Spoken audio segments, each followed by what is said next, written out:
$290 US isn't a price point that most case manufacturers are targeting these days. In fact, I don't really even think that Inwin themselves wanted their flagship 905 to cost that much. When I visited their booth at CES, they told me that $280 was their safe price, meaning that this is what they were telling people as basically the worst case scenario.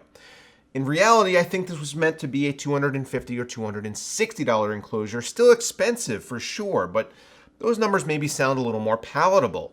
However, with this being an all-aluminum enclosure, recent US tariffs have hit Inwin pretty hard, and as a result, we now have to look at the 905 and ask, is this really worth the price?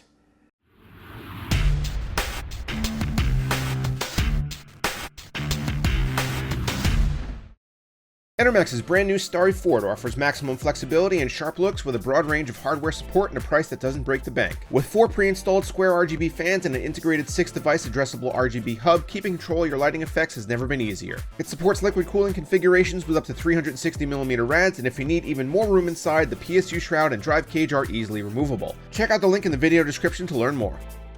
Before we get started here, just a reminder that if you enjoy the content I've been putting out, please consider getting subscribed and hitting that notification bell down there, or even checking out the merchandise store linked down below to help support the channel.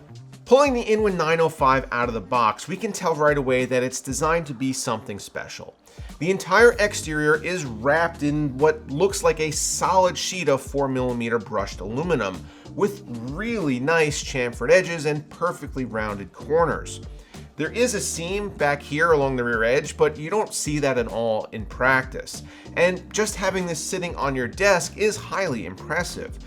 When you factor in the dual tempered glass side panels and funky bottom cutout, it makes for one unique case. The front of the 905 features a tasteful Inwin logo alongside an addressable RGB lighting feature, but besides that, there is literally nothing else breaking up the really nicely brushed aluminum, and I definitely say that the word classy applies to the aesthetic. The fact that the exterior panels are not steel also contributes to the weight being significantly less than you might expect from something that's built so solidly. On the left side, we find the I/O, which is in a position that I'm really a fan of. Having it placed here means that in a traditional PC setup and orientation on a desk, the USB ports are directly facing the user, so plugging in and unplugging peripherals or flash drives becomes much easier than if it was on the top or the front. You get 2 USB 3.0 Type A, a USB 3.1 Gen 2 Type C, headphone and mic jacks, and a lighting control button that feels really tactile and clicky. Listen to that. This is a decent loadout for a system like this, but it's not the most robust I've ever seen. It's sufficient and basically exactly what you might find on something like the Lian Li PC-011.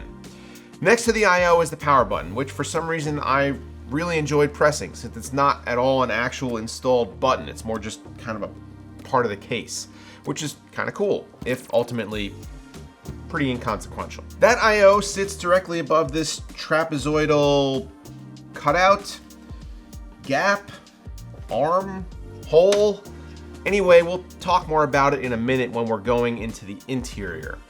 This is where you'll find the only dust filter in the case, which is easily removable by sliding it out to the side. Again, this orientation is very user-friendly, but keep in mind that there are other airflow pathways designed as intake that are not filtered, like this large section on the right side. In thermal testing, I found that this area does, in fact, provide a good amount of fresh air to the internal components, and our temps were very good, but just know that it's completely open to the external environment. So you might find yourself fighting the dust war a little bit sooner than you might have expected, even though you can easily slide out the filter for cleaning. The 905 comes with 2 tempered glass side panels with a heavy tint on them. I'm completely fine with maybe a heavier tint on the right side panel, and in fact, I still don't know that I'm completely on board with the need for glass on that side at all, but I understand the desire for symmetry, I guess, especially on a case like this. The left side panel, though, I do tend to prefer slightly less tint or no tint at all, just so that you don't need to have to commit to having 4 RGB strips, 5 RGB fans, RGB memory, an RGB CPU cooler, a camping lantern, and a car headlight, and maybe an arc reactor inside your case just to be able to see your components. After all, the panel is glass, so you could, see through it. In its stock configuration, the 905 comes with 3 of Inwin's Serious Loop fans, which, independent of this case, I actually really like, but a 3-pack of these is $30. I like them more because of their price than anything else, and the light they throw off is pretty weak. For $290, I would have loved to see some of Inwin's excellent Polaris aluminum fans included. Yes, they're more pricey, but they also have a better, brighter lighting setup along with matching the case's aluminum design basically perfectly. As is with the 3 Serious Loop fans at full brightness and the RGB fan on our cooler tower, I could barely see what's going on inside the case. I will say though that I do appreciate the trend towards more convenient side panel operation. Both glass panes are easily detachable by pressing a button at the rear, which will cause the top of the panel to hinge outward, and then you just lift it off. So now let's get to the interior. The 905 has the distinction of being probably the first case that I've ever looked at where I can say that it has both too much room and too little room at the same time. The main chamber and motherboard tray is just enormous. It can fit motherboards up to 13 inches wide, which are few and far between, to say the least. This means that our puny standard ATX board was just completely dwarfed by this space, and the cable routing situation noticeably suffers as a result. The 24-pin and PCIe cables have no reasonable and nearby routing channels that would make them look clean or short, so they're much more exposed than we would like, and also basically impossible to neatly cable manage. Yes, we are using a small GPU here, and if you need an explanation as to why, please feel free to go check out this video up here, my review of the Coolmaster NR400. But even if we had a full-length card in here, the PCIe would still be kind of dangling around because there's just so much space. There's also a complete lack of grommets, which I was kind of surprised to find on a case with tempered glass on both sides. It just doesn't look good that you could see straight through it. And if you don't properly cable manage around the openings, you'll just be kind of staring at a jumble of cables whenever you look inside of your tower. This trend also continues on the front of the tray, where the only holes for passing through fan wiring are set inwards. So no matter what you do, you'll have to see these wires. There's no hiding them at all. I unreasonably hate this. This seems like just lazy design for literally no reason. Why not move the holes closer to the fans? Why not provide small holes behind the fans like most cases do? Why not fill the holes with grommets so at least it doesn't look like it does now? I really don't understand. On the flip side, both the front and bottom fan mounts are easily removable with one thumb screw, and taking them out to install fans is much easier than trying to remove an entire front panel like on some other cases. I also didn't need an impact wrench to remove the thumb screws the first time, and I just did it with my actual thumbs, which I appreciate. But this is where we get back to the missing area of the case down here.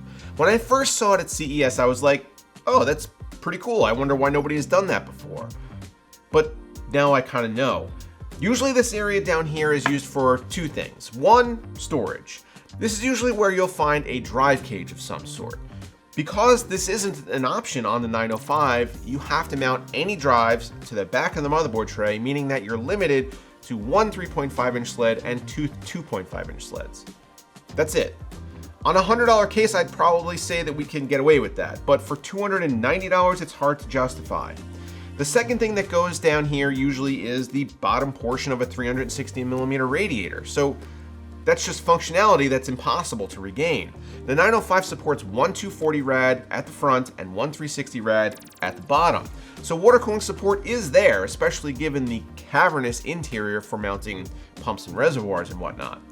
Yes, the radiator config isn't ideal for multi-GPU setups or super power-hungry machines who need 2 360s or more, but for most people a 360 and a 240 is more than enough.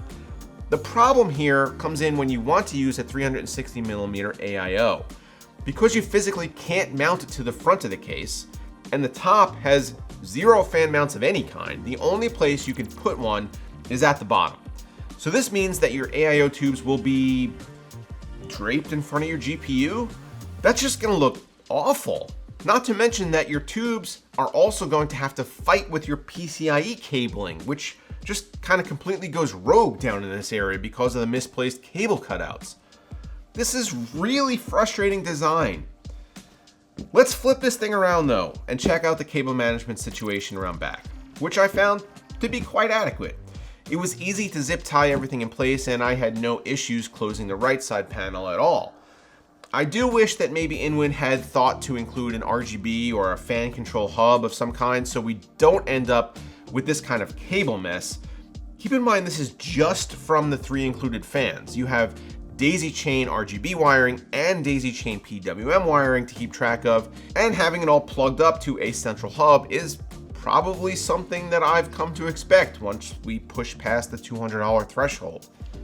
So now that we've bitched our way through the back half of this review, let's talk about something good again, and that's thermals and noise.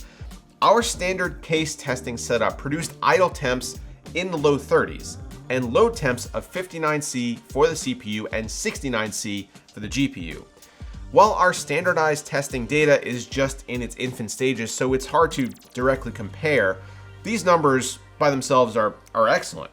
The 3 included fans and significant airflow pathways really do help to keep everything cool, so Inwin's thermal engineers appear to be right on point here. For acoustics, we also see a really nice result with both the CPU and the GPU under full load. This wasn't really expected given that there are few, if any, sound dampening measures taken here, but it's definitely nice to see. And it's also probably a byproduct of the airflow being good and the fans not having to work quite as hard to keep thermals in check. So it's time to wrap up. Do I think that this case is worth $290? I don't think so. It pains me to say this because I think it's actually beautiful. Inwin has taken a chance here with their design, and I think that some of their super high-end boutique cases have bled over a bit into the 905.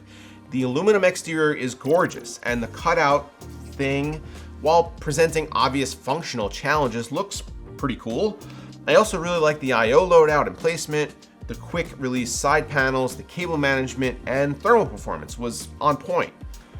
But the bad/frustrating things about the design just keep piling up the more I think about it.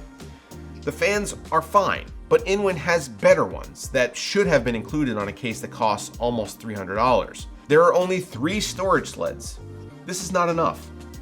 Why are the cable cutouts so poorly spaced, and why are they not grommeted? Why am I limited to a 240mm AIO for all practical purposes? Why are the included fan cables such a mess when they could be plugged up to a simple controller instead? And it all keeps coming back to the price. When a case is this expensive, you should have high expectations. If in some alternate dimension this case cost $150, I might be entirely fine with it. Cut a corner here or make a compromise there in the interest of cost shaving, I get it. It's done all the time. But a premium grade case at the top of the market from a manufacturer known for making some of the most awesome boutique products out there shouldn't come with all these caveats. And that's the bottom line. If you pay more, you should get more. And in this case, you're just not. So what do you guys think of Inwin's 905? Am I being too rough on it? Let me know down below in the comments. As always, thanks for watching, and I'll see you in the next one.